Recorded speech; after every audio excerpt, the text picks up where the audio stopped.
bom dia para você ligado na programação do SBT. Eu sou Vitória Mello e estamos juntos nesta quinta-feira. Seja muito bem-vindo. Agora é hora das notícias que mexem com a nossa vida.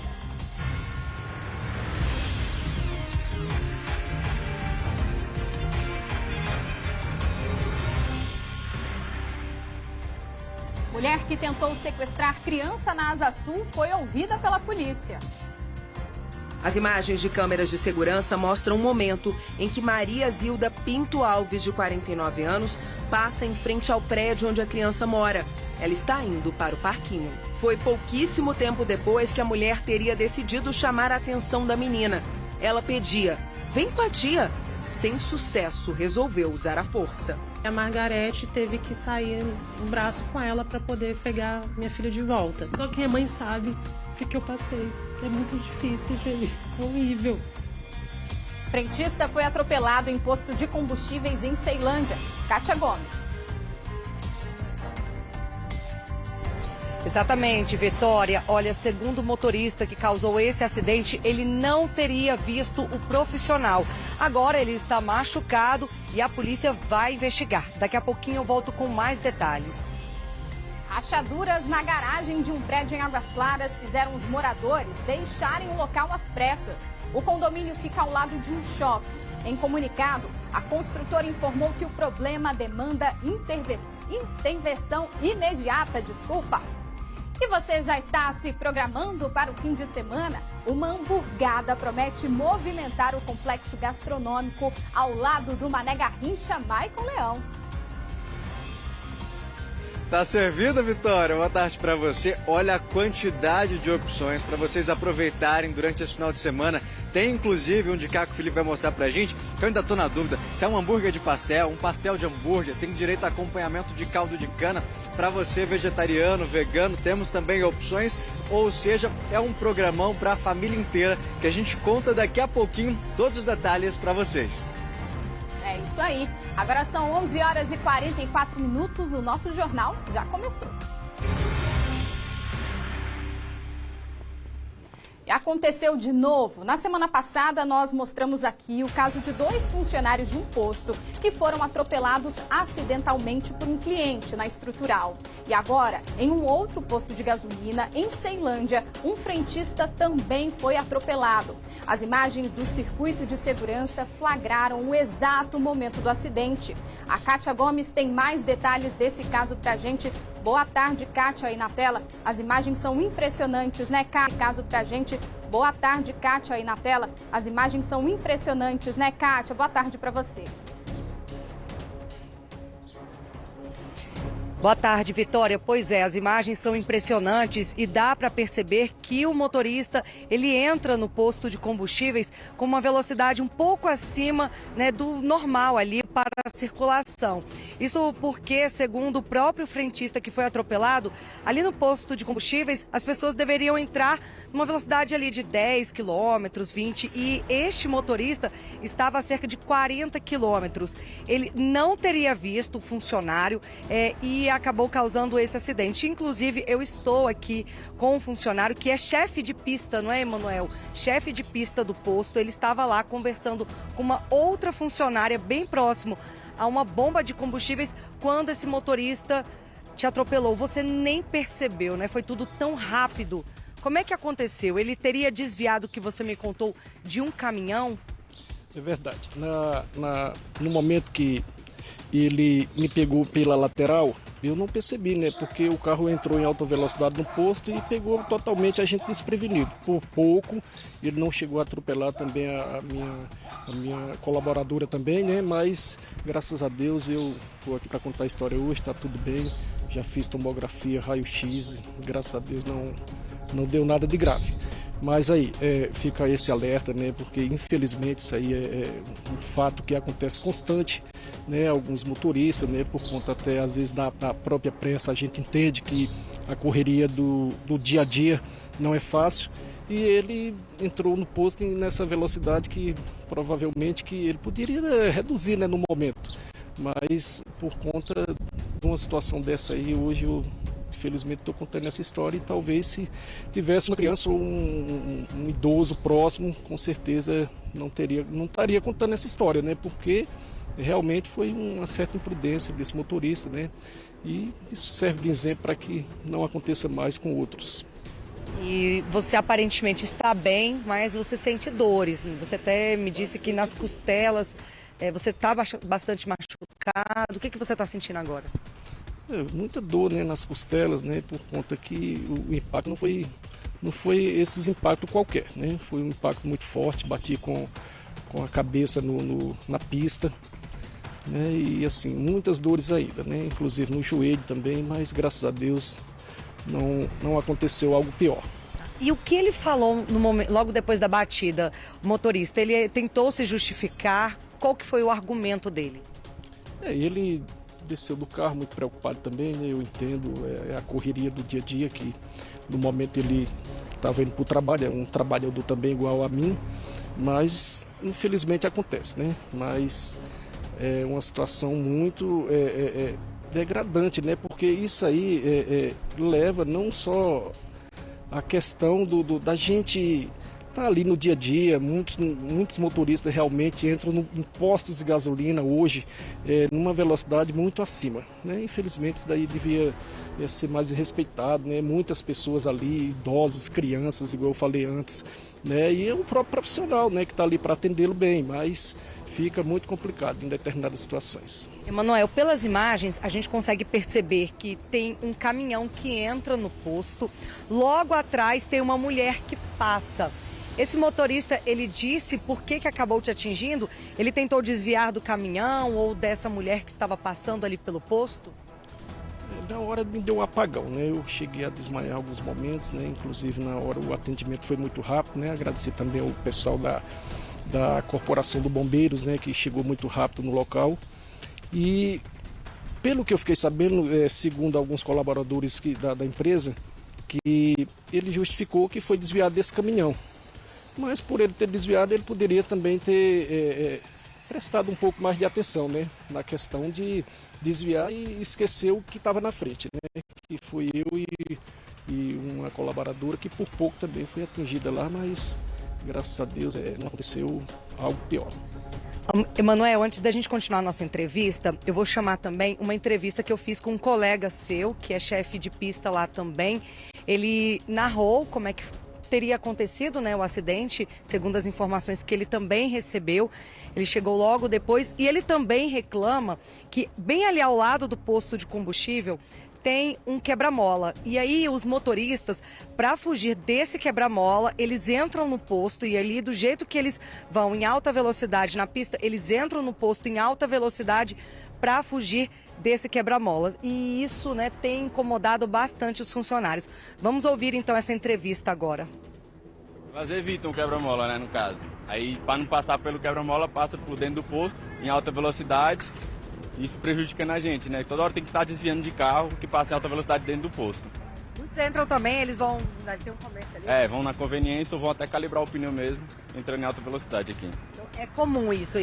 Pode não ter sido esse caso, mas é comum? Muito comum, diariamente.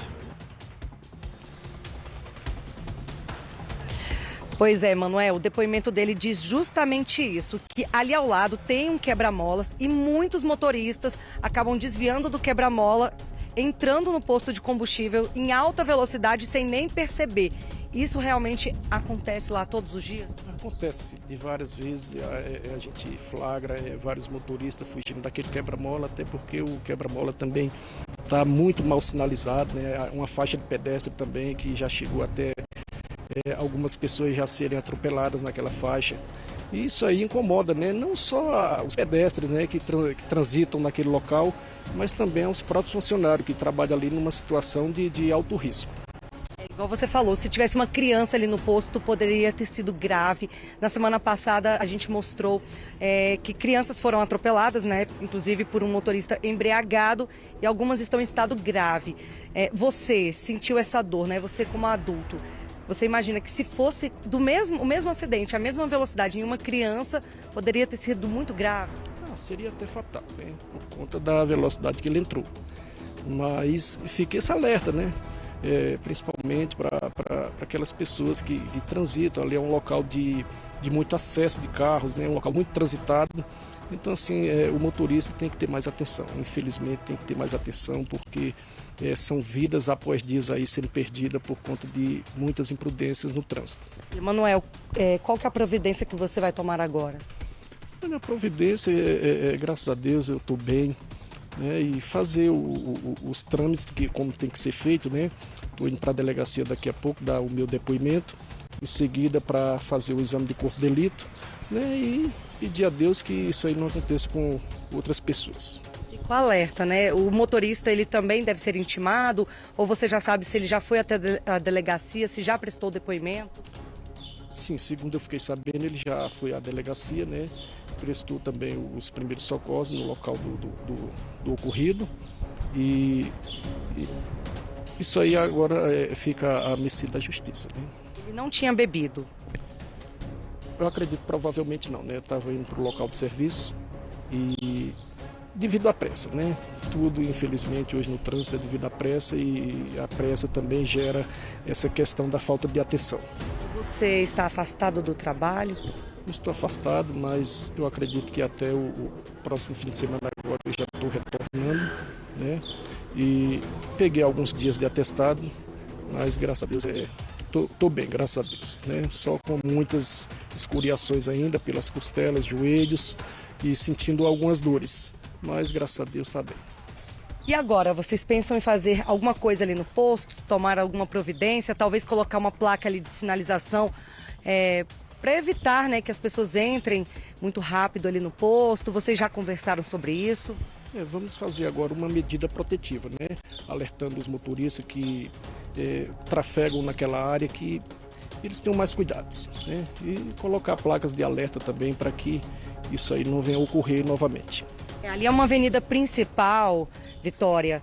Então os motoristas, eles passam ali bastante velocidade, uma velocidade alta, quando entram no posto ou para abastecer, calibrar o pneu ou até mesmo para usar a conveniência. Então, da velocidade que eles vêm ali de cerca de 60 km por hora, eles acabam entrando no posto e aí, infelizmente, pode causar acidentes como causou com Emanuel. Então, fica esse alerta aí, né? A gente tem noticiado muitos acidentes, inclusive com vítimas graves, como foi o caso das crianças na semana passada. Então, fica o alerta para os motoristas ficarem mais atentos no trânsito. Eu volto com você. É isso, Kátia, uma irresponsabilidade, né, para esses motoristas que trafegam nessa velocidade e também uma falta de atenção que poderia, né, ter causado uma tragédia. Que bom que o Emanuel tá aí ao seu lado, tá bem para contar essa história e fazer esse alerta aí para quem trafega por essa via em Ceilândia. Obrigada, Kátia, pelas informações.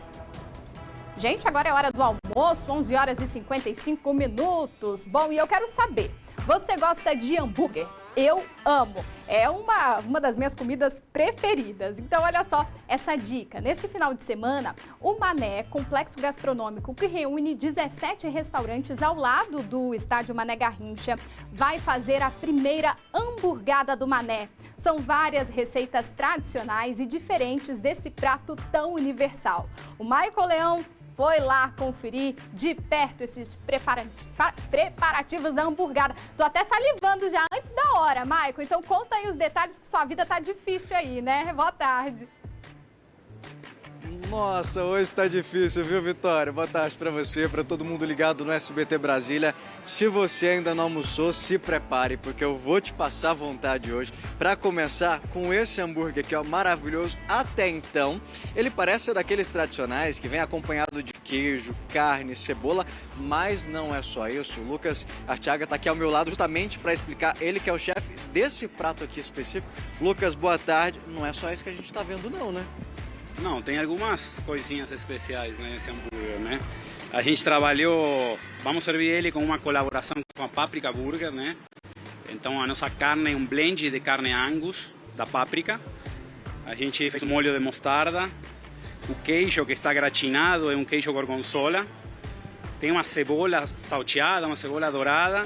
E eu acho que assim, o toque especial são essas castanhas aqui, que são amêndoas caramelizadas. Vai amêndoas nesse hambúrguer? Amêndoas caramelizadas que a gente coloca por cima aqui para ficar bem crocantinhas. E tá pronto. Um pão australiano E essa batatinha aqui, que é uma batatinha tradicional. Licença, já vou experimentando enquanto você vai... Ah, essa não é daquelas congeladas, não. Ela é preparada especialmente para o burger, cortada mais fininha, né? E a gente vai acompanhar o nosso burger com essas batatinhas bem crocantes.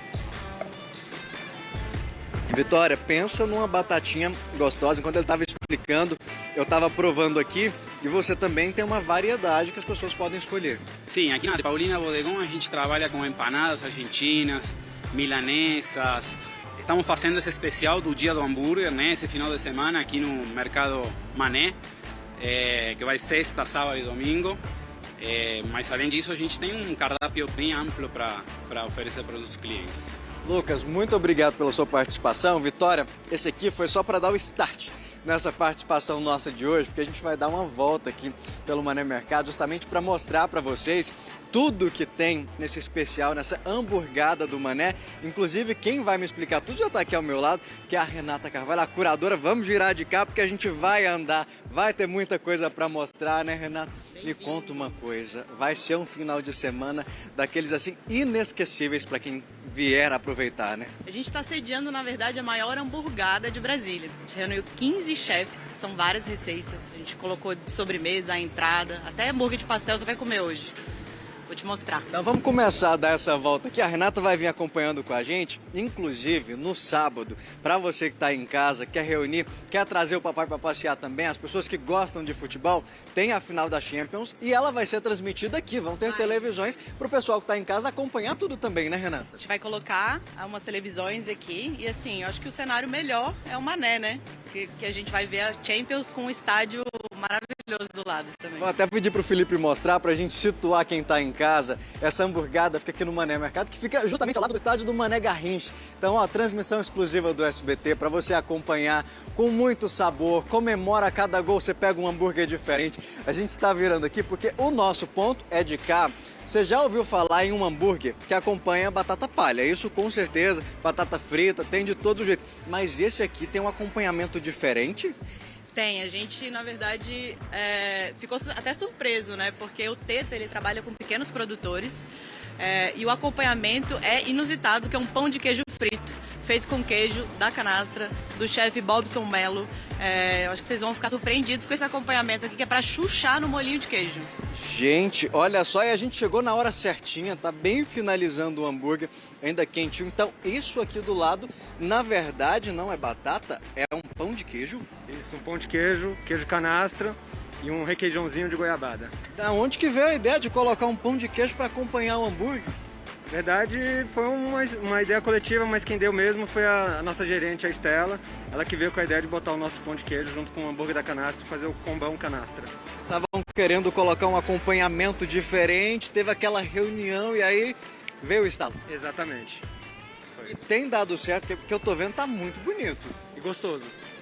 Vamos experimentar? Tem uma mesa montada ali, mas eu não vou esperar chegar lá não. Eu vou experimentar aqui. Enquanto isso, a Renata vai contando pra gente o horário de funcionamento, porque o pessoal já pode vir a partir de hoje. Final de semana vai estar especial dessa hamburgada, né? Sim.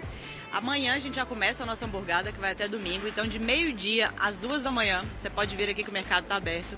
As cozinhas funcionam até 1h da manhã. Eu acho que dá tempo de provar tudo, né?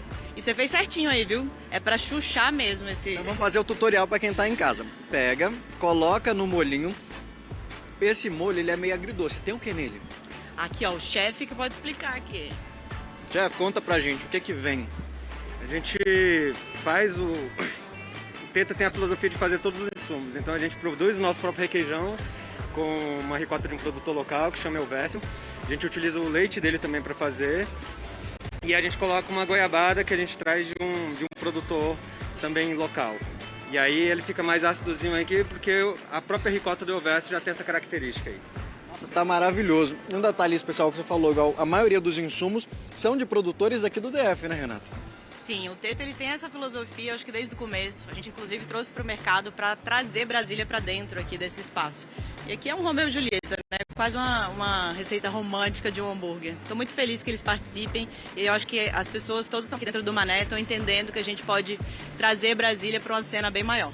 Nossa, maravilhoso, muito obrigado, adorei experimentar. Vocês estão vendo aí que tem hambúrgueres diferentes, né? Mas não para por aí não. Pensa numa combinação que todo mundo que está em casa, é difícil achar alguém que não goste, principalmente quando você vai no domingo na feira, um pastel com caldo de cana. Aí você já imaginou juntar isso com outra paixão dos brasileiros, que é justamente o hambúrguer? Alguém pensou e fez ela, tá bem aqui, ó. A gente está presenciando, fui na dúvida. É um pastel de hambúrguer, um hambúrguer de pastel, como é que a gente chama? Aqui o pastel tá sempre na frente, é pastel de hambúrguer. Mas a gente quer ver como é que ele tá por dentro. Você abre pra gente, por favor. Tá bem legal, viu, esse pastel? Crocante, bonito, quentinho. Sim, já vai quebrando logo de cara. E Vitória, o principal é quando a gente tá aqui do lado, o cheiro começa a chamar a nossa atenção de um jeito. E olha, e não é só o hambúrguer dentro. Não. A proposta aqui é não fugir da simplicidade, né? Então a gente fez um hambúrguer. Eu preferi uma carne mais magra um pouquinho, um blend de carne mais magras, porque já é fritura, então já pesa um pouquinho. Mas ficou bem legal, não ficou pesado não. Então, o que chama mais atenção aqui? A nossa cebola caramelizada no caldo de cana, que dá o diferencial. Então tem esse sabor agridoce. A gente colocou um queijo cheddar, que é mais clássico, e finalizamos com crisp de bacon. Ficou muito legal. Ou seja, não, é difícil achar alguém que não se agrade. E aí tem um outro detalhe que a gente está aqui do lado, que tem que ter um vinagretezinho. Só que eu descobri que esse vinagrete tem um ingrediente assim especial também. Cachaça. Por quê? Ah, é porque fica bacana, fica gostoso, né? Dá um grau legal para quem gosta, né? E aí, se você tá achando que tá pouco, chegou o acompanhamento. Pastel tem que ter o quê? O caldo de cana. Tem tanto na carne, quanto também o caldo de cana fresquinho, para quem tá aqui experimentar. Quem quiser provar, é só chegar e fazer o pedido, né? Isso, estamos aqui prontinho para te receber. Não tem muito segredo. Não, de jeito nenhum. Muito obrigado pela participação. Esse aqui eu vou provar daqui a pouquinho, que eu já tenho ali uma mesa cheia para mostrar para quem está em casa. Então, Renata, é isso, não é só um hambúrguer. Você vai passar aqui, são todos os hambúrgueres iguais. Por onde a gente passa é um hambúrguer diferente, é um prato diferente. Todas as casas toparam participar. A gente vai ter hambúrguer até de sorvete que você vai provar agora. Oi? Não, pera. Como assim? O hambúrguer, ele com sorvete? Sorvete. O chefe Fabrício, ele fez um brioche recheado de sorvete de queijo com bacon caramelizado, que eu acho que é inusitado aqui. Não, esse eu vou ter que provar. Eu vou até pedir pro nosso cinegrafista mostrar ali. Felipe, olha o fogo que tá ali. Hambúrguer fresquinho, saindo na hora da brasa. Assim que os clientes vão encontrar, né? São pratos frescos, saindo na hora, bem novinhos. Não, e essa brasa, ela dá todo um gostinho nesse hambúrguer, que é uma collab, na verdade, do Super Quadra. O que é collab? Explica pra quem tá em casa. É uma colaboração entre os chefes que fizeram uma receita para que fosse pra parrilha mesmo. Então a gente tem o Super Quadra e o chefe Chinchou Gordo também, que também é famoso aqui em Brasília. E o Vitor aqui, ó, acabou fazendo esse hambúrguer incrível. Olha, já tá aqui. Vitor, explica pra gente. Caramba, esse parece que tem muito queijo. Explica pra gente esse hambúrguer, qual que é o diferencial dele? Então, esse nosso hambúrguer ele é feito com o nosso brisket, que é feito naquele monstrão ali. Aquela máquina grande ali. Aquela máquina ali, o nosso defumador. O brisket ele virou um grande carro-chefe aqui da casa, principalmente no Mané. E aí a gente resolveu colocar ele no hambúrguer. Então o nosso hambúrguer ele vai com brisket desfiado, com cebolas, queijo prato, bastante queijo, e a mostarda do Tincho, que é um grande amigo nosso, colaborador. Colocou a mostarda dele, que é uma coisa que assim, eu comi lá, me apaixonei e falei, cara, quero trazer. E combinou super, tá incrível o sanduíche. Pra quem tá em casa entender, o que é o brisket? Nem dou conta de falar. Brisket. O brisket, ele é um prato muito tradicional do churrasco americano. Então ele é o quê? Ele é o peito bovino, que a gente mistura um hub de temperos nele e leva ele na defumadora. Ele vai defumar de 5 a 7 horas, dependendo do tamanho da peça. A gente vai hidratando ele com cerveja no meio do processo, que cerveja tem tudo a ver com churrasco. E aí depois a gente envolve ele e assa mais umas 3 a 4 horas pra ele desfiar. Então ele assim, é uma carne que ele é mais gordurosa e ela desmancha na boca, é fantástico. Quem não conhece, vale a pena. Só de ver aqui eu já fico com água na boca. Oi, Vicky. A gente que está assistindo aqui, a gente também tá com água na boca. Eu quero saber o seguinte, o complexo aí é enorme, não paga nada para entrar no complexo, a pessoa só paga o lanche, é isso? Exatamente, você vai chegar aqui, vai pagar só o que você consumir, vai escolher direitinho, vai escolher. Tem sanduíches bem em conta, você pensa, nossa, eu tô vendo esses pratos aí, vai ser tudo acima de 50, 60 reais. Tem hambúrguer, inclusive, a partir de 20, 24 reais. Você vai encontrar uma variedade muito boa, com preços acessíveis. Esse aqui eu vou deixar aqui. Obrigado, viu, Vitor, pela sua participação. Eu sei que já tem um desse ali na frente, separado, pra gente provar daqui a pouco. Renata continua aqui com a gente, a Vicky comentou essa questão. Você pode vir passear no complexo, você não vai pagar para entrar. A gente não cobra entrada, é um complexo que abriga todo mundo e você só vai pagar o que você for pedir. Mas eu tenho um banquete ali, eu acho que ninguém vai resistir. A gente tem hambúrgueres a partir de R$21. Então tem para todo mundo. E para todos os boas. A gente está passando aqui na frente da Rico, o pessoal tá ali. Vou até pedir pra gente voltar um pouquinho, Felipe. Tem mais fogo ali, mais hambúrguer, que é para ver que apesar da gente estar com os hambúrgueres prontos ali, tá sendo produzido na hora para quem chega aqui, come quentinho, direitinho, para não é aquela questão que você vai, pede e chega frio, né? Aqui não, tá saindo fogo mesmo. Ó, tem do fogo, tem da geladeira, porque a gente tem hambúrguer de sorvete, tem da chapa, tem hambúrguer de pastel, tem para todo mundo mesmo. Gente, olha essa carne, esse blend. Vamos andando ali pra frente, porque agora, Vitória, tá chegando aquela hora que eu tanto falei pra vocês, que eu ia passar vontade. A gente preparou uma mesa, mas é uma senhora mesa, com parte desses hambúrgueres. A gente falou, são mais de 17 chefes trabalhando justamente para agradar o paladar. Chega a começar a salivar com... Ah, tá aqui, gente. O primeiro que eu destaquei já foi... Esse é o de sorvete, acertei? Olha esse aqui. Esse é o brioche sorvete, eu queria. Eu acho que a gente tem que começar a normalizar a sobremesa antes do principal. Eu quero ver se você vai comer esse aqui. Então vamos lá, me conta um pouquinho, convida o pessoal de casa, que eu vou aproveitar enquanto você faz isso, para eu fazer o quê? Para eu experimentar, ó. Ó, essa mesa ela é composta por todas as casas que estão aqui no Mané. São 15 chefes, várias receitas. Aqui eu tenho cordeiro, aqui eu tenho hambúrguer de camarão, aqui eu tenho aquele queijinho que você já chuchou. A gente tem uma sobremesa incrível com biscoitos amanteigados de chocolate, um sorvete de queijo e de bacon. Cara, aquela gema mole que todo mundo gosta. Faz aquela ceninha que a gente adora ver naqueles programas de culinária. Aperta pra gente passar vontade em quem tá em casa. Ó, vamos estourar essa gema aqui, ó. A gema desce e quem tá em casa fica com água na boca, gente. Eu amo, né? Eu amo. Eu sou a pessoa do ovo mesmo. A gente tem aqui um hambúrguer que é bem tradicional também, que ele é selado na parrilha, que é do Fá Restaurante também. A gente tem opção vegetariana e tem opção vegana. É muito importante pontuar isso.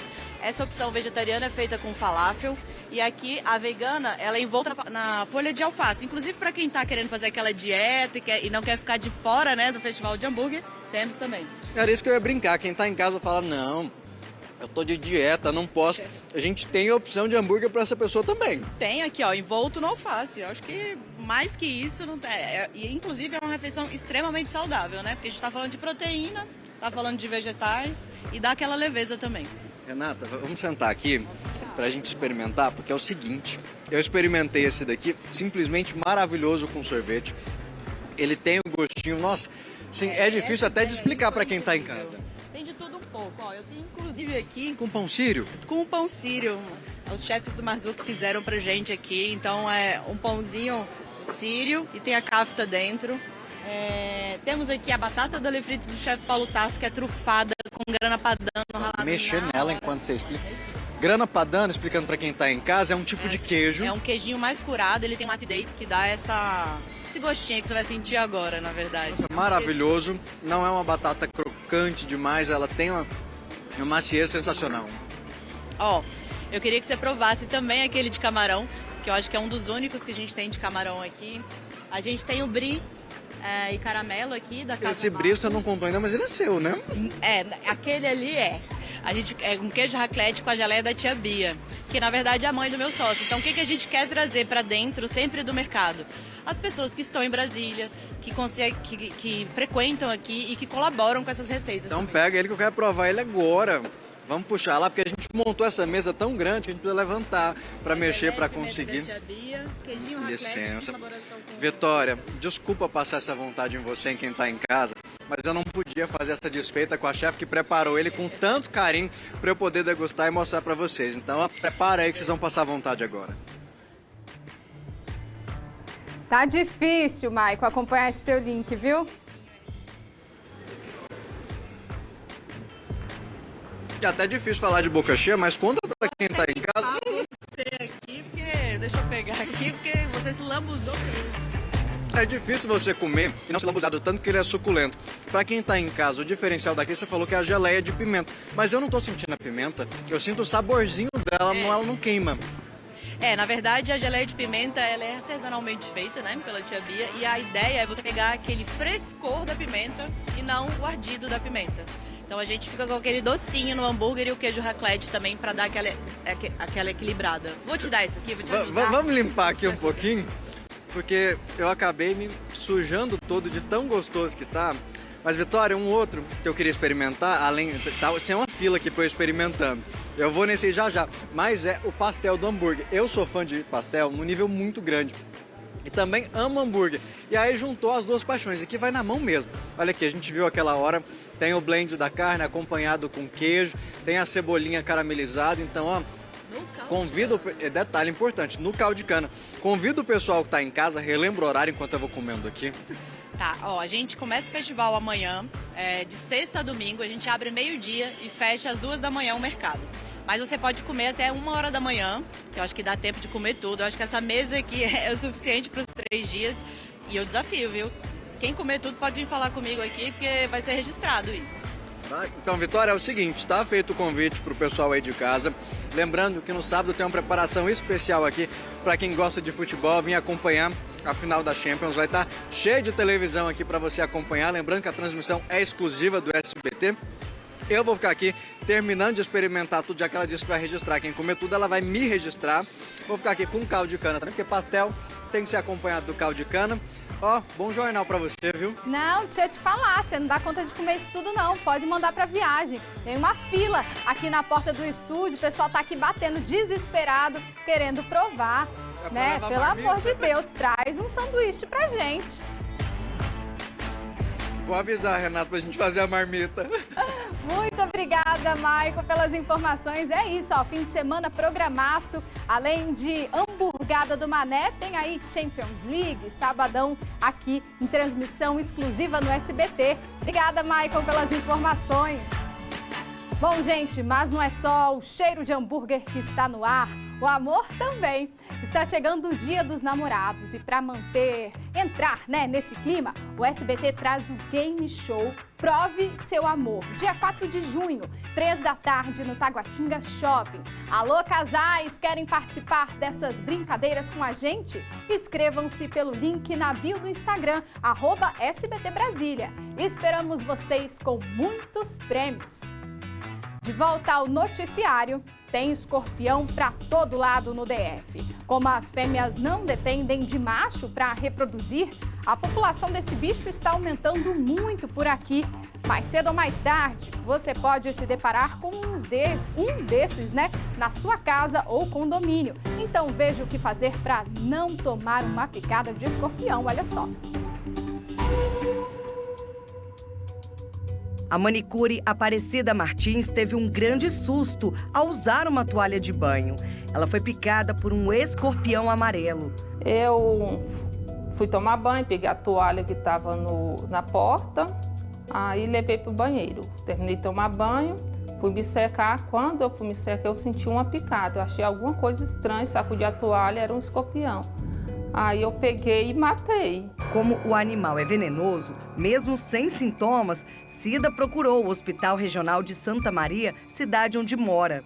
Ela recebeu uma pulseira de cor laranja, que significa caso grave e maior prioridade de atendimento. Fomos para o hospital, cheguei lá no hospital, fui atendida, recebi essa pulseira laranja. Quando eu estava esperando, chegou a moça baleada, aí falaram, por volta de 9h30, que não ia ter médico, porque um cirurgião ia fazer a cirurgia e não tinha previsão quando ele ia voltar a atender, que era para procurar outra unidade de saúde.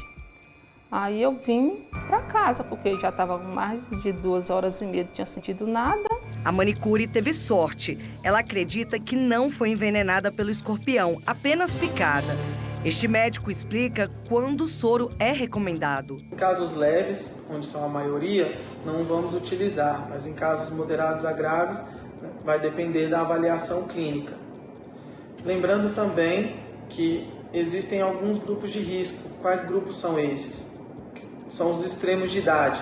A empresária Jéssica também foi picada. teve reação leve e não precisou do antídoto. Eu fui para o hospital particular, mas quando eu fui para o hospital particular, eu fui avisada de que se fosse necessário tomar o soro, eu teria que me encaminhar à rede pública, porque só a rede pública possui esse soro para animais peçonhentos.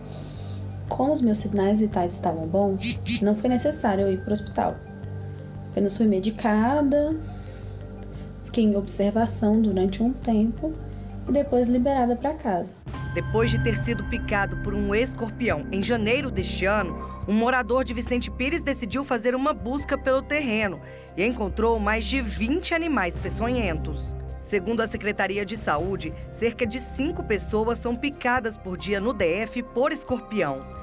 Em 2022, até 2 de abril, já foram registradas 619 ocorrências do tipo. No ano passado, ao longo dos 12 meses, foram 2.019 episódios de ferroada de escorpião na capital federal. Muita gente pensa que escorpiões podem ser encontrados apenas dentro de bueiros, esgotos, caixas de gordura e ralos. Não, os animais peçonhentos também aparecem ao ar livre, em terrenos como esse, escondidos dentro de pneus abandonados, embaixo de caçambas de lixo, no meio de folhas secas e até de entulho. Geralmente o prédio aplica um produto para barata e ele vai fugir daquele local. Então ele vai pegar um caco de telha, vai pegar um local onde tenha lixo, vai pegar embaixo de uma caçamba, dentro de uma lixeira, que pode acontecer, ou até debaixo de um pneu, que a maioria das praças gosta de colocar bonitinho, o pneu e uma plantinha dentro. Mas na aba do pneu pode ser simplesmente uma casinha para escorpião. Ali ele vai nidificar e vai ter seus filhotes ali tranquilamente, sem luz. Essas moradoras ouviram a explicação do especialista e se assustaram quando descobriram que o bichinho peçonhento pode estar mais perto do que elas imaginavam. Eu achava que escorpião dava em matagal, em lixo, sabe? Em coisas assim, abandonadas. Em ralo. Nos ralos todos eu uso aquela tampinha que fecha. Mas assim, nunca vi. Em pneu, então... Eu fiquei preocupada, né? Eu vi a explicação do especialista, mas eu fiquei bem preocupada, porque ela vem, ela brinca. O especialista em controle de pragas explica que o escorpião se prolifera muito rápido porque a fêmea não precisa de macho para se reproduzir e consegue sobreviver meses sem comida. Geralmente um escorpião, e pega em uma unidade, um condomínio, ele faz aí 100 escorpiões fácil durante 1 ano e meio, 2 anos, o período. Porque um escorpião com reprodução partenogênese é de 10 a 30 filhotes 6 vezes por ano. Se o escorpião comer um outro escorpião, ele vai ficar de 10 a 12 meses sem se alimentar e pode ser que dê cria num condomínio, numa caixa, numa casa, de 10 a 30 filhotes, ou seja, é muito sem controle, entendeu? E dá dicas do que fazer quando encontrar o animal. Caso você tenha uma pinça, ou 2 colheres, ou 2 garfos virados ao contrário, você vai pegar aqui, no próximo ao Telson, pronto. Aqui você inibiu o escorpião de fazer qualquer outro ato. Ele vai tentar mordiscar e tudo, mas aqui é um fator que você realmente tirou o perigo do escorpião. A acetona mata o escorpião. Todo líquido que contém um ácido um pouco mais forte, ele realmente tira a quitina do escorpião e consegue matar.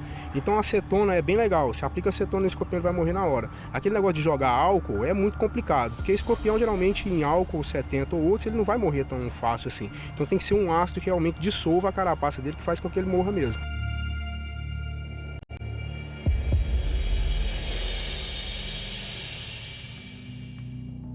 E em caso de picada, a Secretaria de Saúde recomenda que a vítima procure a emergência ou uma unidade de pronto atendimento e tente levar o animal para que os médicos identifiquem se ele é venenoso ou não. Além disso, o Centro de Informações Toxicológicas está disponível 24 horas para orientações no telefone 0800 644 6774.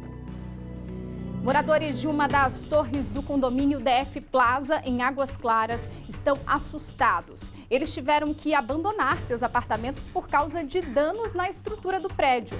Na noite desta quarta-feira, o Corpo de Bombeiros foi acionado para fazer uma vistoria no local por causa de pequenas fissuras em 2 pilares da garagem do Bloco D. O laudo da Defesa Civil descartou o risco de desabamento iminente e deu até 20 dias para que o condomínio faça os reparos necessários. Embora esse laudo não tenha indicado nenhum risco, a empresa responsável pelo local optou por retirar os moradores e hospedá-los em um hotel. Nesta manhã, vários moradores estavam de saída do condomínio com malas e eletrodomésticos. Em nota, a administração do DF Plaza Shopping explicou que o Corpo de Bombeiros e a Defesa Civil foram chamados exclusivamente para a verificação da torre residencial. O shopping segue operando normalmente. E a Justiça concedeu uma medida protetiva para o síndico Wabi Kalil. Ele foi agredido por um morador do prédio que administra o personal trainer Henrique Paulo Sampaio. As imagens da agressão, que aconteceram em março, viralizaram. Henrique Paulo Sampaio Campos, de 49 anos, foi denunciado por lesão corporal grave. Além disso, o juiz estabeleceu medidas protetivas a favor do síndico agredido, Wabi Kalil, e das testemunhas do caso. Se descumprir, o personal pode ter a prisão decretada. Em março, ele agrediu Kalil por não gostar de ter sido questionado a respeito de um saco de boxe que o próprio personal teria instalado, sem consultar ninguém, na academia do prédio e que estaria causando rachaduras no teto. A agressão foi gravada por câmeras de segurança do condomínio. Após a discussão, o personal deu um soco na vítima, que caiu violentamente no chão. Por causa das agressões, Kalil teve uma hemorragia cerebral e foi para a UTI de um hospital particular na Asa Sul.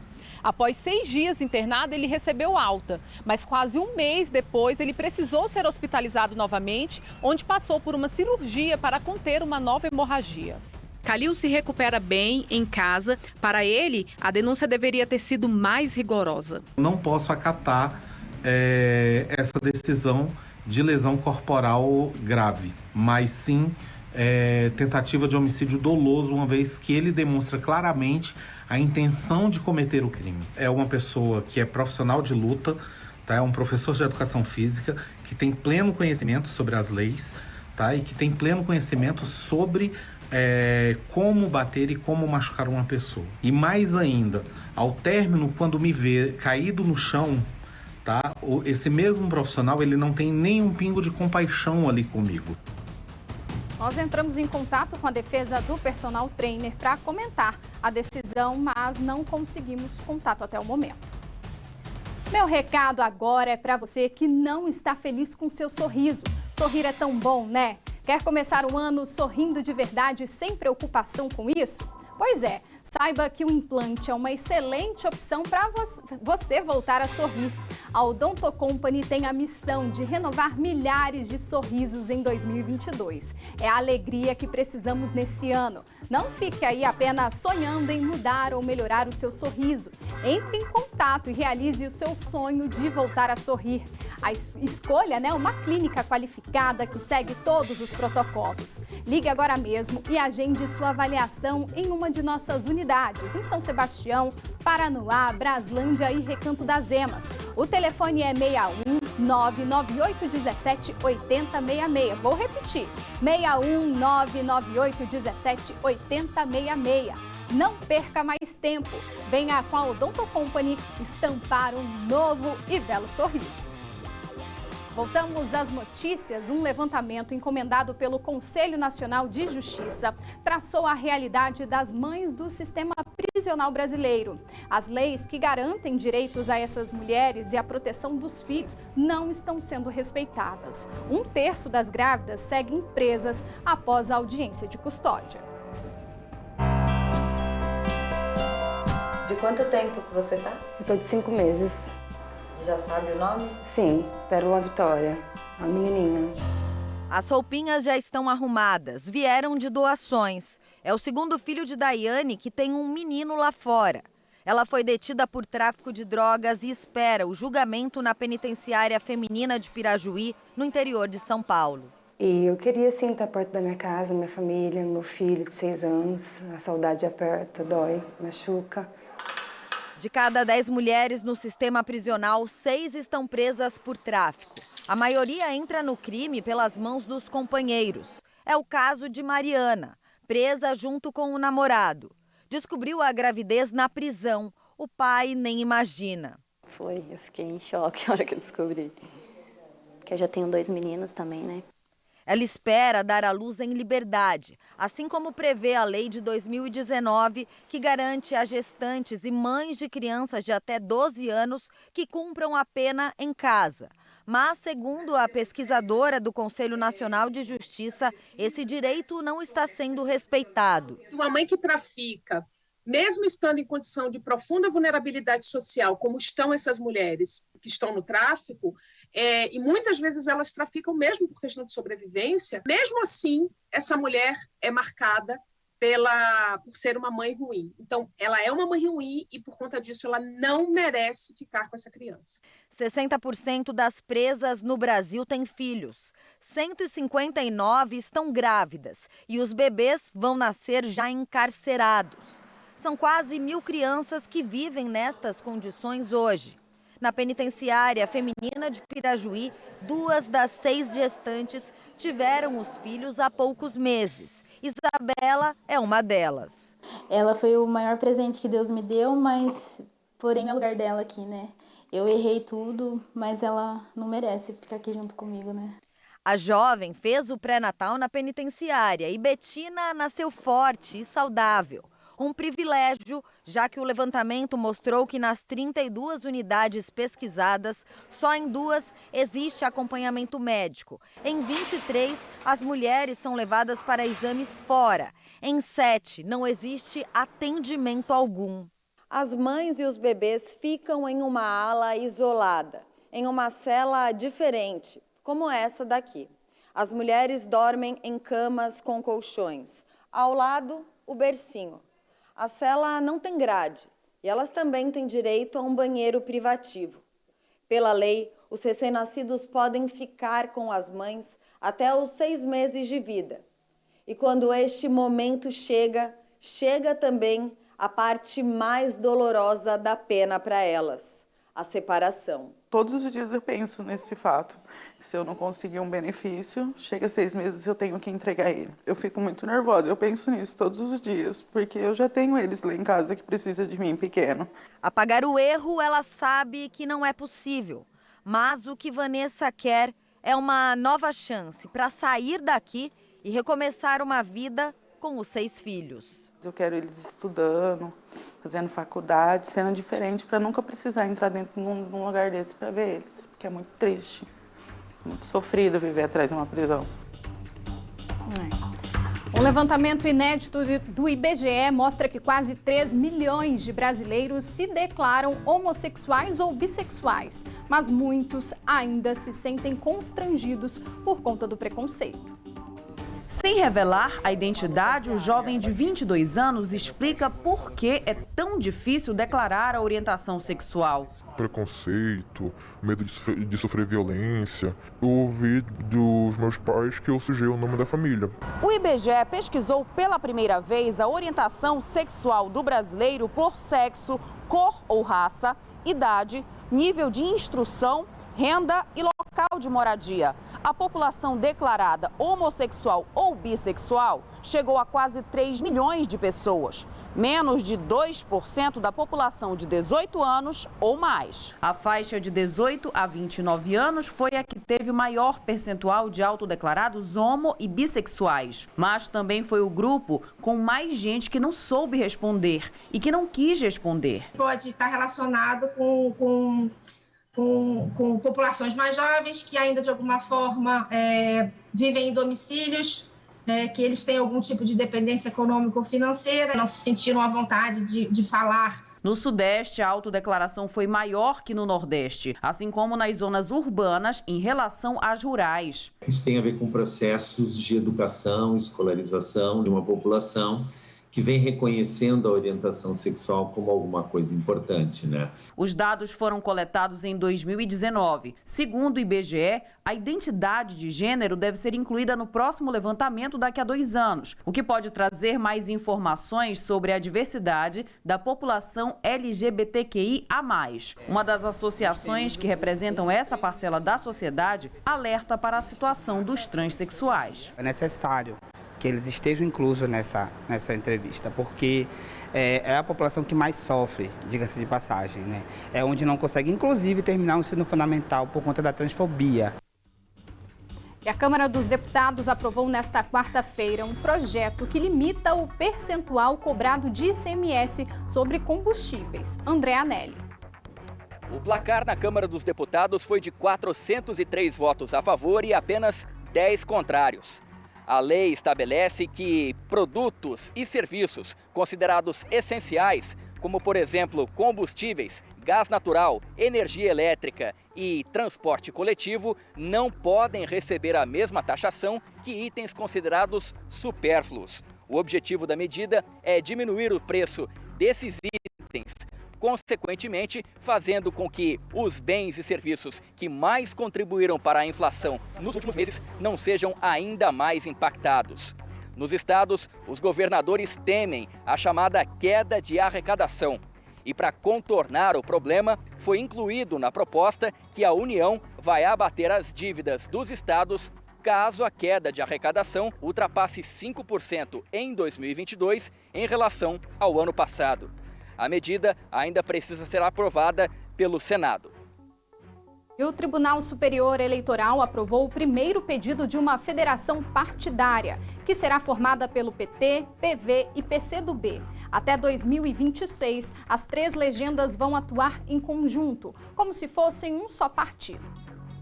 É a primeira federação partidária aprovada no Brasil após a reforma eleitoral de 2021, que proibiu as chamadas coligações partidárias para cargos de deputado federal, deputado estadual, deputado distrital e vereador. A diferença é que as federações devem atuar em conjunto, como um único partido político em todo o país pelos próximos 4 anos. As coligações continuam valendo para eleições majoritárias, ou seja, de presidente, senador, governador e prefeito. Agora, o Partido Comunista do Brasil, o Partido dos Trabalhadores e o Partido Verde passam a integrar a Federação Brasil da Esperança.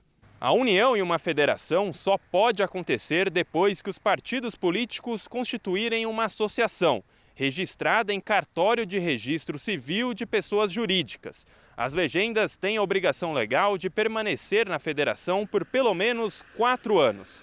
Segundo especialistas, isso faz com que somente partidos com afinidade ideológica busquem atuação conjunta e pode levar a uma fusão no futuro. A possibilidade é que a federação realmente seja apenas um estágio intermediário e que mais à frente a gente vai ver um realinhamento, um processo de fusão ou de criação de novas legendas a partir dessas que formaram a federação, e a gente vai ter um sistema político funcionando com menos partidos.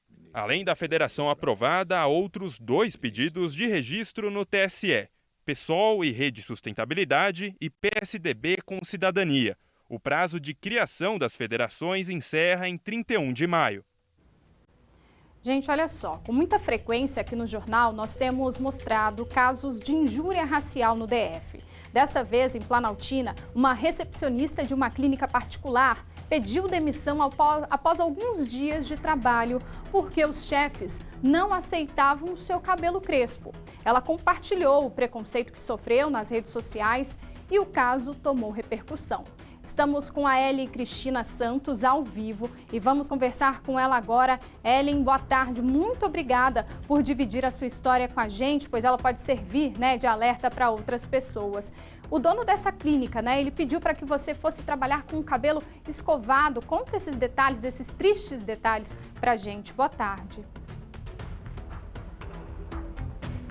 Oi, boa tarde. Então, o que foi me pedido, me cobrado, na verdade, desde o primeiro dia de trabalho, foi realmente o cabelo liso, escovado. Foi uma exigência que ele quis. E assim eu cumpri. Eu achei meio estranho, no meu primeiro dia de trabalho ele chegou a mim, e aí ele falou assim, cadê o cabelo escovado? Ele nem mesmo me cumprimentou. E aí eu fiquei totalmente sem graça, ele me pediu isso na frente de algumas pessoas que estavam lá na recepção. E aí eu falei, não, eu vou providenciar. Depois disso eu fiquei indo com o cabelo escovado por um mês, mais ou menos, um mês e alguns dias. E aí eu fui uma vez com o cabelo natural, só que preso, num coque, totalmente preso. E aí a gerente chegou até mim e falou assim não dá, Ellen. Aí eu olhei assim pra ela e falei, como assim, seu cabelo? Olha o volume do seu cabelo. Eu falei, não, mas o meu cabelo tá preso. A norma da empresa não é o cabelo preso tá preso. Aí ela, não, sim, é a norma da empresa, mas olha o volume que tá o seu cabelo. Aí eu já não entendi, né? Fiquei meio assim. Mas continuei, depois disso eu escovei o cabelo de novo. E aí fui uma outra vez com o cabelo preso novamente, só que molhado, natural. E aí ela falou, você pode vir assim, seu cabelo tá lindo. Só que o meu cabelo não é pra ser usado molhado e baixo. O meu cabelo, ele é volumoso. E aí eu olhei assim, eu falei, tá bom. E aquilo já tava me incomodando. Depois disso eu fui novamente, escovei o cabelo pra ir com ele liso, assim como ele pedia. E assim, a exigência da empresa era o cabelo solto com essa parte aqui presa. E assim, todas as funcionárias iam desse jeito, as meninas da recepção todas iriam. Só que no meu primeiro dia eu fui assim, como a gerente tinha me pedido, só que com o meu cabelo natural. E aí ele me cobrou o cabelo liso. E aí quando foi nessa segunda-feira agora, dia 23, eu fui com o meu cabelo dessa forma que tá aqui. Porque eu não prendo ele eu não prendia ele antes de chegar lá. Eu só prendia lá por ser uma norma da empresa. Eu não gosto de prender o cabelo, mas lá eu prendia. E aí, nesse dia, tava bastante movimento logo no início do expediente, bem cedinho, já tinha bastante paciente. E aí eu acabei que eu não prendi essa parte aqui do cabelo, porque eu fui atender os pacientes que estavam chegando já. Foram chegando um atrás do outro, eu não tive tempo. Só que no momento que ficou mais livre lá, que eu fui pra ir prender o cabelo, a gerente chegou até mim e falou assim, não, Ellen, assim não dá. Olha o jeito do seu cabelo, vai se olhar no espelho, olha como é que tá seu cabelo. Ele tava exatamente igual tá agora. E aí ela falou assim, olha como é que tá seu cabelo, desse jeito não tem como. E revirou o olho. Só que assim, antes desse último acontecido, todas as vezes que ela me via com o cabelo natural, mesmo que baixo e preso, ela fechava a cara, ela revirava o olho pra mim e eu não falava nada. Só que diante desse último acontecido, eu passei mal, ela comentou isso na frente de outras pessoas, de pacientes, eu fiquei sem reação. Eu simplesmente travei e a única coisa que eu consegui falar pra ela foi, eu não vou vir com meu cabelo escovado só porque vocês exigem isso não existe. Depois eu fui pra dentro do banheiro da clínica, eu tive uma crise de ansiedade, eu chorei bastante e foi isso. Não, e olha o seu cabelo, né? Que cabelo maravilhoso, gente. Independentemente, né, do cabelo, é o que a pessoa, né? A pessoa pode escovar o cabelo se ela quiser. Se a Ellen quisesse escovar o cabelo, ela teria escovado, mas por conta própria. Mas uma determinação da empresa. Eu acredito que você até ficou, né, algum tempo escovando ali o cabelo, porque é uma questão também do seu emprego, né? Você queria estar empregada, né? Eu fui com o cabelo escovado durante um mês e uma semana por aí. Eu fiquei esse tempo todo escovando meu cabelo toda semana. Sim, então além, né, você tá ali no seu trabalho, você tendo que pegar um tempo a mais para você cumprir essa determinação, se é o que a gente pode falar, o que era isso, né, esse absurdo de lavar seu cabelo, escovar o cabelo, só para cumprir um capricho da empresa? Exatamente, era bem complicado. E o dia que, assim, eu ia sempre um dia da semana para poder lavar o cabelo, deixar ele respirar um pouco. E acabou que um desses dias foi o dia que eu fui com ele preso. Foi quando eu fui chamar a atenção pelo volume que ele fica mesmo estando preso. Sim. E quais as providências, né, que você tomou depois desse episódio? Que você, né, na segunda-feira, né, que você disse que deu um basta, falou não dá mais. E aí, como que foi? Quais foram as suas providências? Eu, imediatamente depois que aconteceu isso, que eu me recompus, porque eu fiquei realmente bastante nervosa, bastante abalada, eu fui no administrativo da empresa e pedi conta. E logo em seguida eu fui diretamente para a delegacia, já registrei uma ocorrência lá, e daí em diante eu fui à procura de uma advogada, eu fui a presidente do Sindicato da Saúde, ela entrou em contato comigo, eu tive com ela e uma advogada, a gente tomou as providências, foi até o Sim de Saúde que realmente me procurou para poder a gente botar na mídia mesmo, porque isso era absurdo.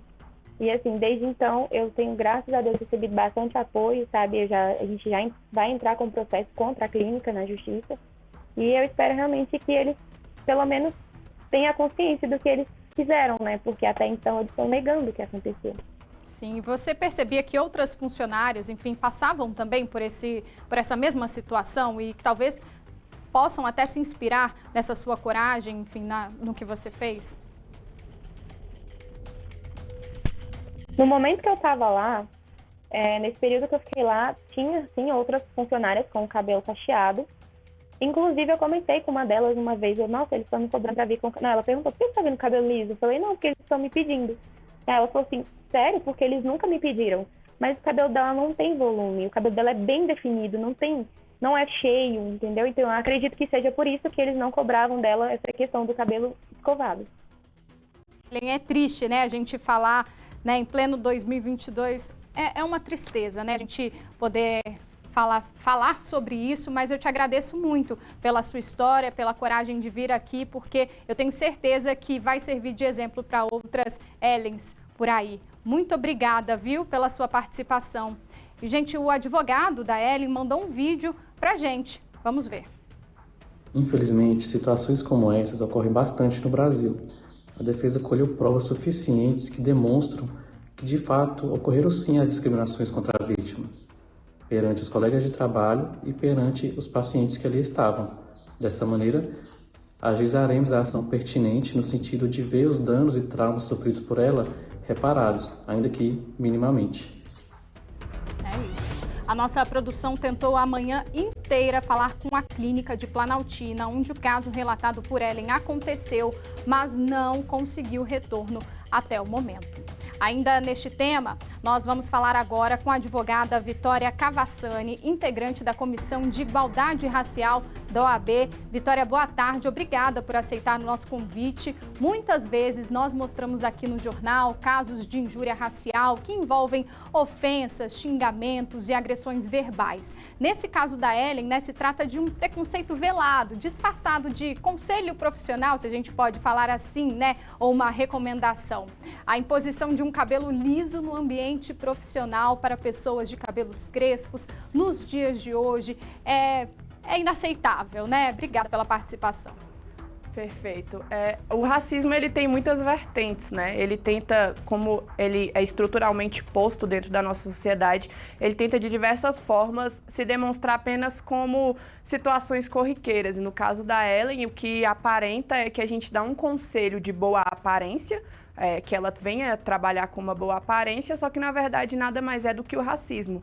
No caso dela, como se restringe a uma atitude individual, a gente qualificaria como uma injúria racial, que hoje é imprescritível também, é equiparada ao crime de racismo, segundo a decisão do STF.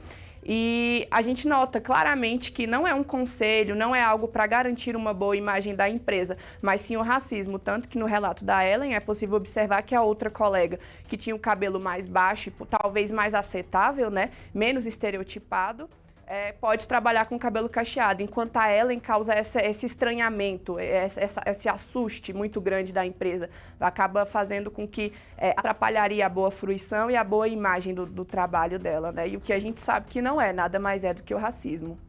E a gente vê, né, que esse é um racismo velado. Como que a gente consegue identificar até as pessoas que estão em volta, né, para não aceitarem esse tipo de situação?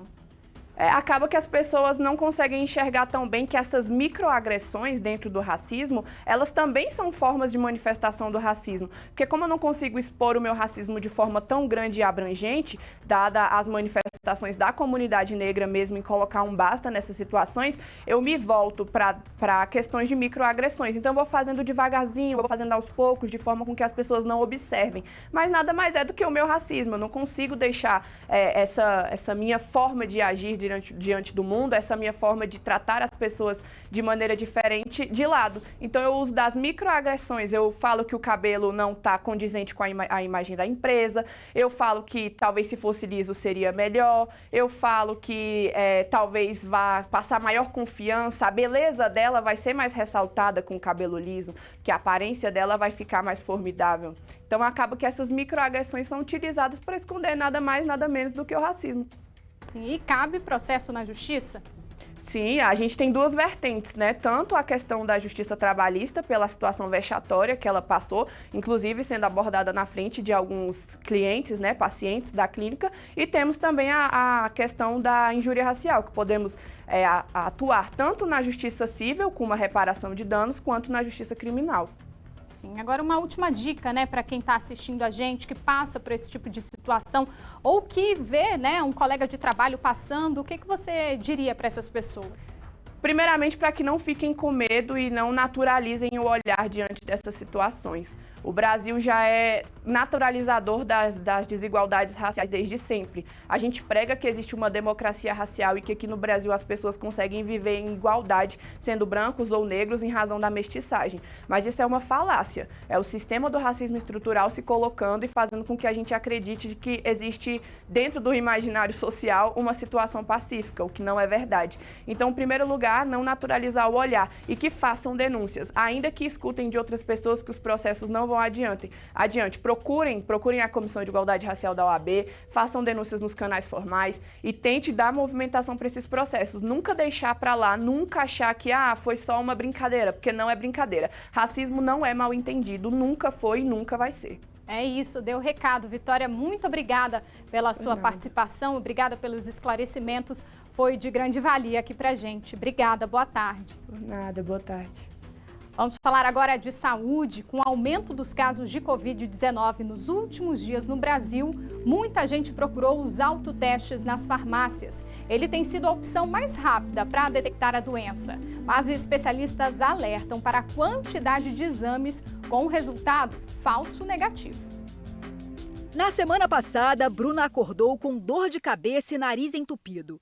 Como a mãe havia confirmado que estava com Covid-19, ela correu para comprar o autoteste. Tem que esperar o resultado quando você faz de outra forma, leva muito tempo e também pela questão de ir até o hospital, que agora com a crescente do Covid tem esse medo de se expor mais ainda, para o vírus.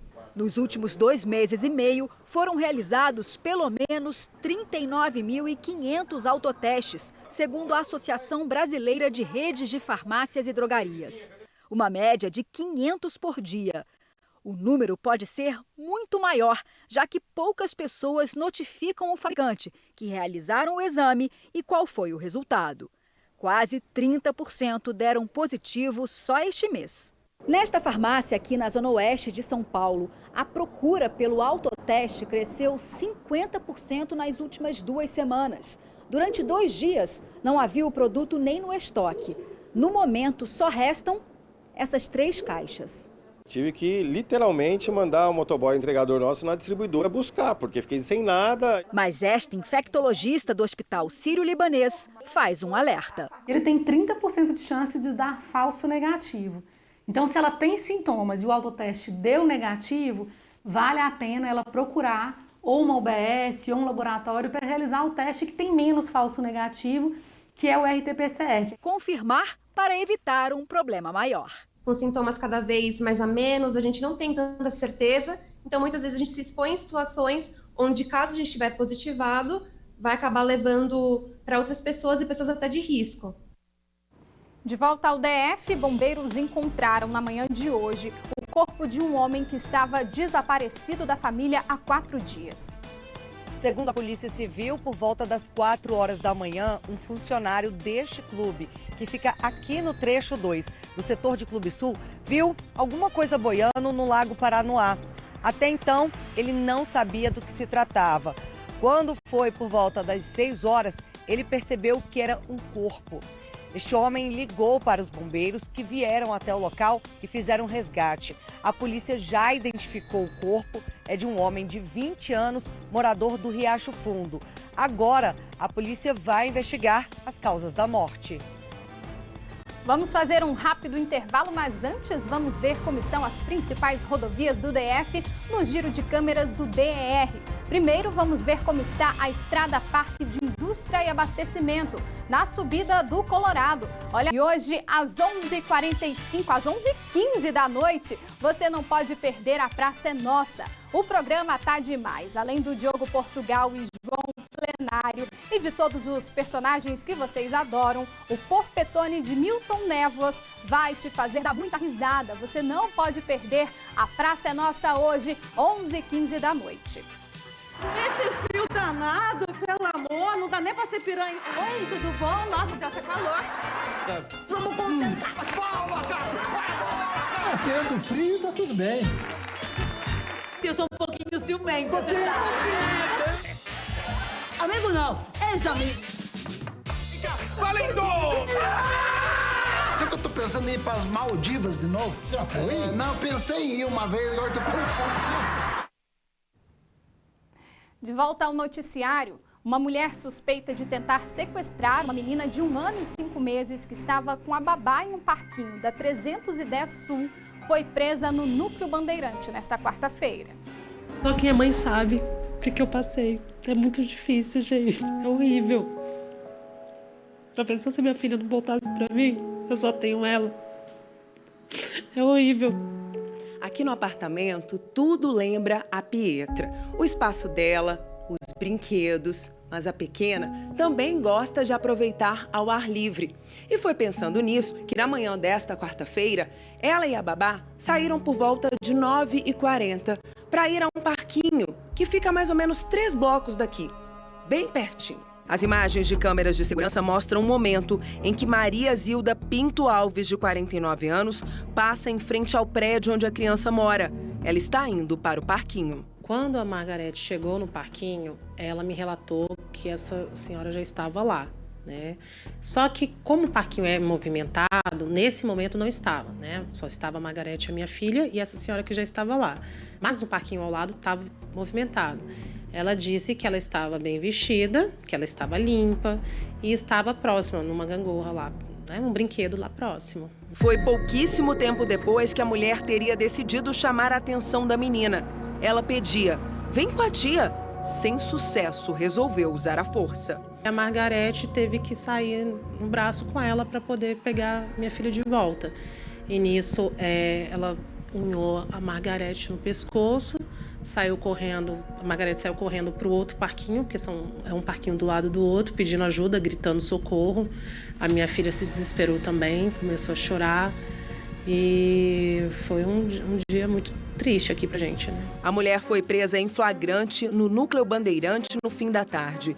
Na delegacia, ela aparece com a mesma roupa que estava usando no período da manhã, enquanto circulava pela quadra 310 da Asa Sul. Após o crime, nós fomos até o local e colhemos imagens das câmeras de segurança instaladas próximas ao parquinho, né, no bloco.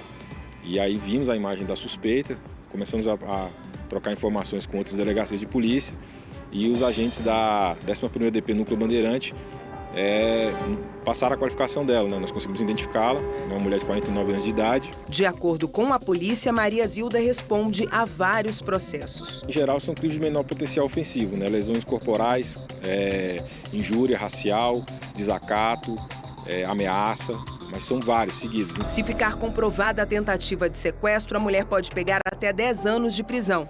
Mas isso se for constatada a sanidade mental dela. Você tentou pegar uma criança hoje? Cala a boca, cala a boca, sou o chefe dos tribunais do mundo todo, cala a boca. Chega mais perto e eu cusco sua cara. Nós verificamos que ela possivelmente padecia de algum tipo de transtorno psiquiátrico, né? Porque falava coisas desconexas, reagia com muita violência. Então, inclusive, nós vamos representar pela internação provisória, para a elaboração de um laudo, né, de exame psiquiátrico. Se constatado que ela padece de alguma doença grave, nós vamos representar pela internação provisória ou por aplicação de medidas de segurança. Quem é Maria Paula que você levou para a creche? Quem é Maria Paula? Vai tomar no... Não cospe no nosso microfone. A jurada sou eu, a testemunha cega sou eu. Isso, pode tirar. Pode tirar. Pode tirar. A psiquiatra forense sou eu, a psiquiatra analítica sou eu. Meu Deus, o que dizer, né? E ontem à noite, a polícia colheu o depoimento da Maria Zilda. Como mostramos na reportagem, ela tem uma extensa ficha criminal, 90 ocorrências em delegacias de polícia e mais de 50 ações na justiça. A Kátia Gomes está na 1ª DP com um dos delegados que investiga o caso. Kátia, que explicação ela deu à polícia? Porque a gente viu na reportagem, essa mulher estava descontrolada, né? Ela estava em surto, inclusive ela não conseguiu prestar depoimento por isso. Ela falava apenas palavras desconexas, dizia que tinham implantado um chip nela e que ela estava sendo monitorada com esse chip. Inclusive, ela agrediu uma agente, ela cuspiu nessa agente, arranhou e ainda jogou a policial civil no chão. E como nós vimos na reportagem, ela também chegou a agredir a nossa repórter, né, a Vanessa Vitória. Ela cuspiu em direção à Vanessa, acabou acabou atingindo ali o microfone, então ela estava visivelmente transtornada. Então não foi possível colher o depoimento dessa mulher porque ela não conseguia falar nada. E foi justamente por isso que o delegado pediu a internação dela, e eu vou conversar agora com o delegado, né, que está à frente das investigações, o delegado Isaac. Delegado, uma boa tarde. Ela, inclusive, já passou por audiência de custódia, né? E qual que foi o resultado? Ontem eu representei pela internação cautelar dela, né? Por conta dos laudos psiquiátricos feitos pelo ML. São 3, um laudo psicológico, 2 laudos psiquiátricos, o último feito em março de 2021, e que diagnosticou ela com transtorno bipolar afetivo, né? Em que ela, e a descrição da psiquiatra, que ela apresentava um quadro de agressividade, de paranoia, né? Instabilidade emocional, e inclusive recomendou a internação. Então, com base nesses laudos, eu representei pela internação, e hoje o juiz, na audiência de custódia, decretou a internação dela, que vai ficar no hospital lá de Ceilândia, né? Então ela está internada lá no Hospital São Francisco, que é um hospital psiquiátrico em Ceilândia, e deve permanecer. Sim, deve permanecer lá até que os sintomas do transtorno psiquiátrico dela diminuam, né? Que ela possa conviver em sociedade. Mas os próprios psiquiatras falaram no laudo, né, o ano passado, constataram no laudo que o quadro dela é muito grave, que ela vai precisar de acompanhamento permanente da família, né, e uso de medicamentos. Porque ela já tinha prescrição para uso de medicamentos, mas ao que tudo indica, ela não estava fazendo o uso do medicamento de forma correta. Exatamente. Nesse último laudo que foi elaborado, o juiz decretou tratamento ambulatorial, que é através de medicamentos, e ao que tudo indica, ela não estava fazendo uso de medicamentos, até por conta do estado que ela chegou aqui ontem na delegacia, né? Delirando, falando coisas desconexas, muito agressiva. Então tudo indica que ela realmente suspendeu esse tratamento. Delegado, a gente comentou, né, na reportagem que ela já tem diversas passagens. Era uma mulher muito conhecida, já tinha tido diversos episódios de agressividade, né? O que vocês sabem sobre essa mulher? Bom, ela perambula lá pelo Núcleo Bandeirante, né, a área de atuação dela, moradora de rua, e os investigadores da 11ª DP já conhecem ela há muito tempo, né? Já tem mais de 99 ocorrências registradas por diversos crimes e mais de 50 ações penais. A maioria por crimes de menor potencial ofensivo, né? Lesão corporal, injúria racial, desobediência, resistência, desacato. Então, é uma pessoa que já causa problemas ali na região há muito tempo. Inclusive, houve relatos lá ontem de pessoas que moradores do Núcleo Bandeirantes disseram que ela tem esse costume de pegar criança, né? Sempre que ela vê uma criança vagando por ali, ela vai lá e pega, e aí acontece algo muito semelhante ao que aconteceu ontem, de os pais terem que tomar a criança dos braços dela. Isso o senhor me comentou, foi justamente porque ela teria perdido a guarda dos próprios filhos. Então ela, com esse transtorno, acaba querendo repor, né, os filhos ali, colocar outras crianças no lugar dos filhos dela. Exatamente, né? Ontem os próprios investigadores da 11ª DP relataram isso, né? Que ela perdeu a guarda dos filhos dela por conta do transtorno psicológico, e a partir dali ela ficou com essa necessidade de pegar crianças na rua, né?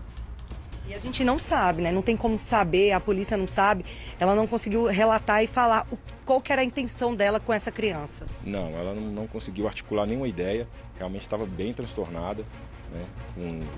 Delirando muito, né? Então não é possível nem saber quais eram as intenções dela, o que ela pretendia fazer com essas crianças. Eu comentei, né, delegado, como o senhor me disse, que ela chegou aqui transtornada, dizendo que tinham colocado um chip nela, que estavam monitorando. O que mais ela disse aqui na delegacia nesse momento de delírio? Ela disse que havia pessoas no teto da delegacia observando ela, gravando ela, né, e que iria se vingar de todos os agentes, queriam matar todos, muito, xingando bastante, né, cuspindo, sempre que alguém passava perto ela cuspia. Então estava muito agressiva, extremamente agressiva. Então, realmente, naquele momento ali, vocês já perceberam, ela não está no estado dela de sanidade normal, precisa urgente de uma internação. Sim, isso ficou bem evidente logo no momento da abordagem, né? Porque ela agrediu os 2 agentes de polícia que foram tentar prender ela no Núcleo Bandeirante, mordeu, arranhou um agente de polícia, jogou ela no chão, ela teve escoriações no joelho, e o outro agente de polícia teve o braço arranhado, ela quebrou o relógio dele. Então, assim, e muito agressiva. Foi muito difícil contê-la, né, até trazer a delegacia. É complicado, né, delegado, uma situação dessa, porque ao mesmo tempo que ela comete um crime, ela acaba sendo vítima de uma doença mental. E isso é até comum em pessoas, principalmente em situação de rua. A gente percebe, às vezes a pessoa ela fica com uma sanidade mental e acaba se tornando morador de rua, acaba ficando ali um pouco perdido. É um dilema social bem complexo, né? Porque ao mesmo tempo que a pessoa é perigosa, apresenta um quadro de periculosidade que inviabiliza o seu convívio social, ela mesma é uma vítima dessa doença, né? Mas a justiça tem mecanismos para coibir isso, para tratar esse tipo de pessoa, né? Que é justamente a medida de segurança e a internação provisória, no caso dela, né? Cautelar, até que os sintomas diminuam e que ela possa, de fato, voltar a conviver em sociedade. Aqui na Asa Sul, recentemente, nós tivemos pelo menos 3 casos semelhantes, né? Há cerca de 2 meses, em que uma moradora de rua também pediu a internação cautelar dela e o juiz deferiu. Era um caso bem semelhante, uma pessoa que já há mais de 20 anos vivia nas ruas ali na 310 Sul, agredindo pessoas, ameaçando, injuriando, danificando carros, e que infelizmente nós tivemos que pedir a internação dela por conta da inviabilidade já do convívio social. Aí quando essas pessoas começam após o uso de medicamentos, acompanhamento psiquiátrico, talvez às vezes os sintomas abrandam, né? E ela pode retornar a viver, de preferência com acompanhamento da família, né? O problema é que se ela sai e não faz direito ao acompanhamento com medicamento, né, e até com psicólogo, psiquiatra, ela pode voltar a ter crises e ficar assim, né, transtornada. Normalmente é o que ocorre, né? As pessoas ficam internadas, os sintomas abrandam, elas retornam para as ruas e aí suspendem o uso de medicamentos, não fazem mais, a família normalmente abandona e elas voltam à situação de rua sem tratamento adequado. É inevitável que voltem a delinquir, né? Voltem a ter delírios, enfim, essas coisas e a delinquir, infelizmente. No caso dessa mulher, delegado, é importante, né, que a população, se alguém já tiver vivido isso, passado por essa situação dela, essa mulher ter tentado sequestrar uma criança, denunciar na delegacia. Exatamente. Não é com o propósito, evidentemente, de puni-la, né? Porque não é nem punição, é medida de segurança, é medida curativa. Então, se as pessoas vierem registrar a ocorrência, isso reforça a necessidade para o juiz da instrução de que ela precisa, de fato, ficar internada e seja decretada a medida de segurança com um período de internação relativamente alto, né? Para que, de fato, o tratamento possa ser eficaz. Certo, delegado, obrigado pelas informações. É isso, Vitória. Eu volto com você no estúdio. Kátia, é triste, né? Essa mulher precisa de tratamento, como o delegado disse aí, ela precisa de cuidados para que cenas como essa, né, não se repitam. Obrigada pelas informações. E a Polícia Militar conseguiu recuperar uma sanfona de estimação em Sobradinho 2. O instrumento havia sido furtado de um idoso de 92 anos, o seu Jacobino. O Michael Leão foi descobrir detalhes desse caso pra gente. Michael, é com você, conta essa história aí. Boa tarde de novo. Oi, Vitória, boa tarde. Já tá escutando aqui atrás, ó? É seu Jacobino, aproveitando que o instrumento dele tá de volta em casa. Para você que está aí assistindo o SBT Brasília entender, ele mora nessa casa aqui, ó, e tem uma vendinha na frente, onde ele comercializa alguns alimentos, alguns produtos. Só que criminosos invadiram aqui durante a noite e conseguiram ter acesso à casa. Levaram alguns objetos e a sanfona de estimação do seu Jacobino, que é justamente essa que a gente está vendo aqui, ó.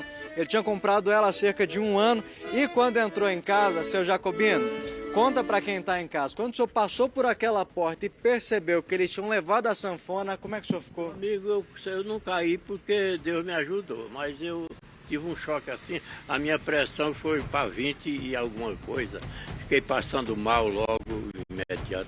Só eu tenho o remédio, tomei o remédio e aí fui acalmando e melhorei. Mas o choque foi muito grande. O senhor ficou muito triste?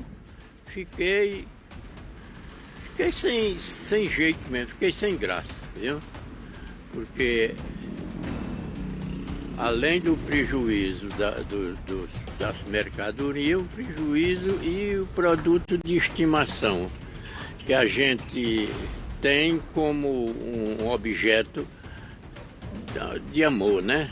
E eu que gosto da música, eu adoro a música, para mim a música é vida, né? E tudo isso. Por isso que quando os policiais voltaram com a sanfona, o senhor teve que tocar uma música para homenagear eles, para agradecer? Eu toquei, fiz a reportagem, falei para todo mundo. Falei para todo mundo, dando os agradecimentos ao 13º Batalhão, que eles devolveram minha vida. O senhor comprou a sanfona há 1 ano, tem, claro, o valor, Vitória, só para quem está em casa entender, na época ele pagou em torno de R$4.000 nessa sanfona. Só que depois, quase 5, 4.800. Só que depois do crime, ele ligou lá na loja para saber quanto estava custando para ele comprar outra e descobriu que já está na faixa de uns R$8.000, ou seja, além do prejuízo de ser um objeto muito querido, ainda tem o prejuízo financeiro. A gente está aqui com a equipe dos policiais militares, o sargento Neves, o soldado Domingues e o soldado Miranda também, justamente para falar um pouquinho de como é que foi essa ocorrência. Eles estão acostumados a trabalhar com vários tipos de crimes, mas esse tinha um sentimento envolvido aí, né, sargento? Boa tarde. Boa tarde. Nós tomamos conhecimento aqui do furto na loja do seu Jacobina e viemos conversar com ele. Chamou muita atenção que ele está com 92 anos e esse objeto para ele é realmente de estimação, é algo que ele carrega consigo como uma coisa muito, muito próxima a ele. E ele não ligava muito para os materiais que foram roubados, comida, até acha que a pessoa pode ter roubado para poder comer. Coração muito bom. Nós recebemos uma informação que aqui próximo a Matagal, uns 1 quilômetro, teriam escondido os materiais dele que foram furtados. Nós chegamos ao local que é de área de proteção ambiental, começamos a fazer uma varredura, vários barracos lá que foram derrubados pelo DEF Legal e achamos uma sanfona. Encontramos uma pessoa que lá estava, ela disse que toca a sanfona, apresentou uma sanfona pra gente, em seguida apresentou a sanfona do seu Jacobina. Informei a ele que a sanfona do seu Jacobina tinha sido reconhecida pela família e que ele seria levado à 13ª DP para lavar o flagrante para ele. Ou seja, quem levou a sanfona do seu Jacobina era o vizinho ali de baixo? Sim, ele ficou extremamente entristecido com o filho, que foi o filho aí que levou a sanfona para lá. Disse que comprou por R$500, o pai desse rapaz também toca sanfona, tem vários materiais lá. E ficou muito entristecido por ser um vizinho, um senhor de idade já bem avançada, mas que adora a música assim como ele. Inclusive ele conhecia o seu Jacobina. É seu Jacobina e por isso ele até brigou na frente com o filho na nossa frente lá. Foi levado à delegacia e agora a gente vê a excelente música do seu Jacobina. Isso toca muito coração, vê que a Polícia Militar pode ajudar de várias formas. É o trabalho de vocês já estavam acostumados com essa situação, mas quando chegaram, seu Jacobino ficou todo emocionado, agradecido, como é que vocês ficaram? Da mesma forma. É muito bom ver isso. Vocês ficam mexidos também, né? Porque por trás da farda, de todo o trabalho, também tem um coração que mexe algumas coisas. A gente está falando de um senhor de 92 anos. Né? Meu avô faleceu há pouco, próximo à mesma idade. E atrás da farda, como o senhor falou, tem pai, tem filho aqui. A gente entende que poderia ser meu avô, poderia ser meu pai. E a gente fica extremamente feliz por ele estar com o seu material de volta em casa e podendo tocar música para toda a família. Essa é a ideia que a Polícia Militar tem, aproximar a sociedade e o pai de família. Nós também somos pai de família, somos da sociedade. Seu Jacobino, obrigado, sargento. Aproveitando, eu quero pedir para o senhor tocar uma música de novo para homenagear, para a gente ouvir um pouquinho agora. A gente, todo mundo que está ali em casa, ao vivo no SBT Brasília. O senhor faz um som para a gente agora? E eu atropelar um pouquinho, vocês desculpam, que é porque também sem bateria, porque a música, ela depende muito da bateria, né? Que a bateria ajuda a encobrir alguma falha da gente, né? Não, mas vai ter falha não, o senhor vai mostrar pra gente agora, a gente vai gostar, certeza.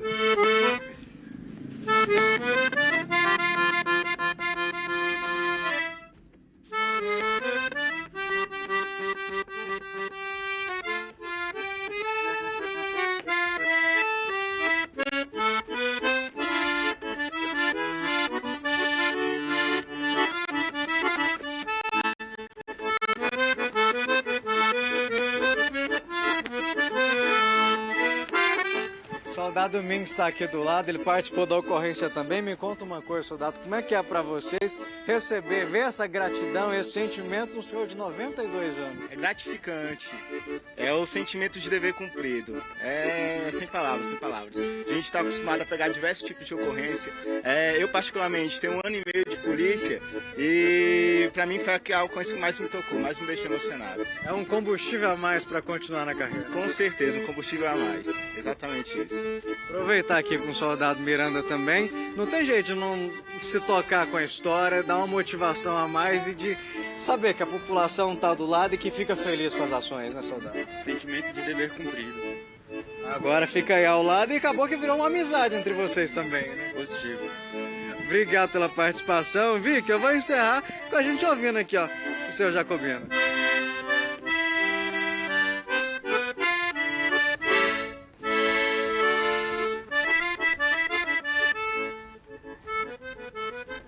Ao som do seu Jacobino e sua sanfona. Ô, gente, coisa boa. Obrigada, Maicon, pelas informações e agradeço aí o trabalho da Polícia Militar. Está de parabéns. Obrigada. Agora eu preciso comentar uma coisa com vocês, meus amigos, minhas amigas. Vocês já pararam para ver como a nossa cidade muda a cada ano? Vai ficando mais moderna, mais bonita. Surgem novas praças, parques, vias, novos espaços de convivência. É muito legal saber que o GDF, através da Terra Cap, está por trás da maioria dessas obras que mudam a cara da cidade e beneficiam milhares de pessoas. Por exemplo, a revitalização da W3 Sul, que ficou uma beleza, o novo balão do Torto, que ajuda a desafogar o trânsito na saída norte, a urbanização e revitalização de 6 praças na Vila Telebrasília e de mais 4 no Polo de Modas do Guará.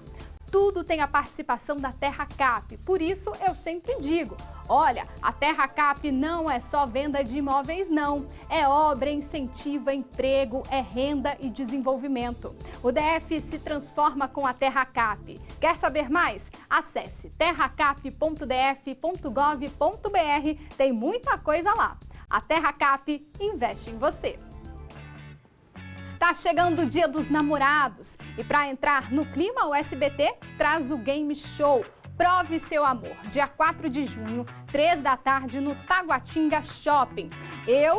Na verdade, geral, casal, vários casais vão estar lá, vão participar dessa brincadeira. E vocês em casa querem participar?